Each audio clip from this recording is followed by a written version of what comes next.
না। পারিবারিক সচেতনতার পাশাপাশি ধর্মীয় যে ইমামরা যারা আছেন, ধর্মীয় মসজিদ মন্দির অর্থাৎ সকল ধর্মের যারা ধর্মীয় নেতা, তারা যদি এই বিষয়গুলো নিয়ে মসজিদ মন্দিরে প্রচার করে, তাহলে এটাতে আর একটু ফলপ্রসূ হইতে পারে, যে এটা সহজে দমন করতে পারে।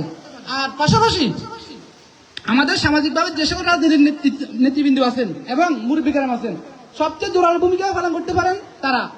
পুলিশ প্রশাসন বাইরে তো অবশ্যই থাকবেন, কিন্তু পুলিশ প্রশাসন সার্বক্ষণিক একটা জায়গায় পাহারা দেওয়ার সুযোগ থাকে না। তারা জানা না এই এলাকায় কে করে, তাদের কিন্তু সহযোগিতা আমরা নিতে হবে। কিন্তু দুঃখজনক সত্য, আমরা রাজনৈতিকভাবে ওই সহযোগিতা পাই না। আমাদের ইউনিয়নের ভিতরে সর্বপ্রথম আমরাই বিরোধীতে গত 1-2 মাস আগে একটা মাদক বিরোধী মানববন্ধন করেছিলাম।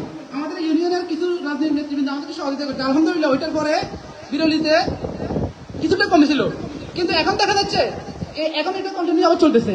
তো রাজনৈতিক নেতৃবৃন্দ এবং এলাকার মুরব্বীকারাম সবাই যদি একত্রিত না হন, আগামীতে আপনার ছেলে আমার ছেলে, আপনি যদি আজকে মনে করছেন না এটা সমাধান আমার দরকার না, আরেকজন করবে, আগামীকাল কিন্তু আমার ছেলে আমার ভাই সেও এটাতে আক্রান্ত হবে, আর আলটিমেটলি এটা ক্ষতির আমার ঘরে পড়বে। সুতরাং আমি নিজেকে বাঁচার জন্য প্রত্যেকের মাদকের বিরুদ্ধে আমাকে সচেতন থাকতে হবে এবং এটার বিরুদ্ধে প্রতিরোধ। এই বিষয়ে যুদ্ধ মানে আমাদের এই মুহূর্তে আমি যুদ্ধ না, কিন্তু একটাই, আপনি যদি মাদক মুক্ত সমাজ করতে পারেন, আপনার পরিবেশ সমাজটা অত্যন্ত সুন্দর হবে। তাই এই বিষয়ে আমি রাজনৈতিক নেতৃবৃন্দ এবং এলাকার গণ্যমান্য হবে সর্বোচ্চ সহায়তা, সেটা মুখে না, একজন আমরা দিতে হবে। ধন্যবাদ সবাইকে। ধন্যবাদ জনাব শহীদুল ইসলাম, লেকচারার, কলেজ। আমরা এই পর্যায়ে আমাদের জন্য 10 মিনিট বিরতি নিই।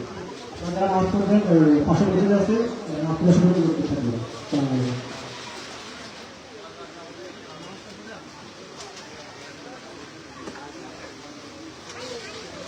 চাচা, আসসালামু আলাইকুম।